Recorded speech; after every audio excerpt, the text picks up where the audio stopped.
Shalom, selamat datang dalam program Sekolah Sahabat 5 Menit bersama Gereja Masih Advent hari ke-7 Menteng. Program ini hadir setiap hari untuk memastikan jantung rohani kita tetap berdetak.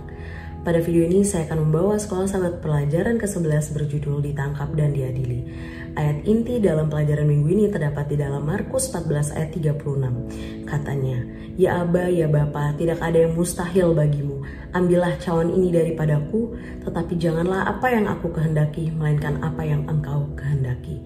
Dalam pelajaran minggu ini kita berfokus pada Markus 14 dan akan mempelajari mengenai tindakan Yudas, tindakan Yesus, dan tindakan teman dan musuh. Tindakan Yudas. Pelajaran dimulai dengan Yudas yang telah sepakat mengkhianati Yesus kepada para imam. Pengkhianatan Yudas dinarasikan dalam bentuk sandwich story. 2 hari sebelum Paskah, para imam dan ahli Taurat memutuskan untuk bertindak sekarang juga untuk membunuh Yesus. Pengkhianatan Yudas juga tidak terlupakan.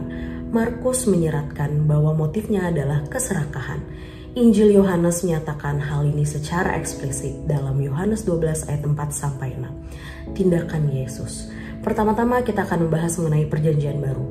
Yesus mengadakan perjamuan dengan murid-muridnya. Di sini dia memperkenalkan perjanjian baru, menyimbolkan tubuh dan darahnya dengan roti dan anggur. Ini adalah lambang pengorbanan Yesus di kayu salib yang akan segera terjadi. Pada saat itu ia menetapkan sebuah perjanjian baru, tubuh dan darah anak domba Allah yang dilambangkan dalam roti dan anggur. Setelah Markus menyanyikan himne dan meninggalkan ruangan, Yesus membuat 3 nubuat yang menakjubkan, yaitu 1. Ia mengumumkan pelarian pada muridnya.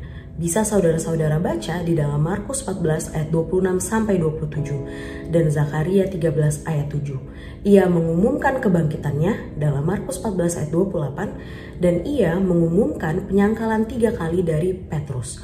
Markus 14 ayat 29-31. Selanjutnya, cangkir penderitaan. Sesampainya di Getsemani, Yesus meninggalkan rasulnya di pintu masuk. Sementara ia memasuki taman bersama ketiga rasul lainnya.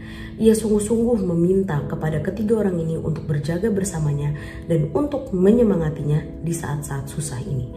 Jika mereka mentaati perintah ini, mereka akan siap untuk tetap setia dan tidak menyerah pada godaan seperti yang dilakukan oleh Petrus. Sementara itu, Yesus dalam kesedihannya memohon kepada Bapanya untuk menyingkirkan penderitaan yang menimpanya. Demi kasihnya kepada putranya, dia bisa saja membebaskannya. Namun karena kasihnya kepada kita, dia membiarkan Yesus menderita dan mati untuk memberi kita keselamatan. Dalam pergumulannya di Taman Getsemani, Yesus mengalami penderitaan emosional yang mendalam dan luar biasa, menunjukkan sisi manusiawinya. Dia memohon kepada Bapa, tetapi tetap memilih untuk menyerahkan diri pada kehendak Tuhan. Ini mengajarkan ketaatan dan ketundukan Yesus pada rencana keselamatan. Seperti di awal yang sudah saya sebutkan bahwa kita akan mempelajari mengenai tindakan Yudas, tindakan Yesus, dan sekarang kita akan masuk dalam tindakan teman dan musuh. Teman-teman melarikan diri. Yudas menyembunyikan pengkhianatannya di balik ciuman. Sejak saat itu, peristiwa terjadi dengan cepat. Orang-orang menangkap Yesus, Petrus membela Yesus dan menyakiti seorang hamba, Yesus mengkritik cara penangkapannya, para rasul meninggalkan Yesus, dan seorang pemuda, mungkin Markus sendiri, hampir ditangkap.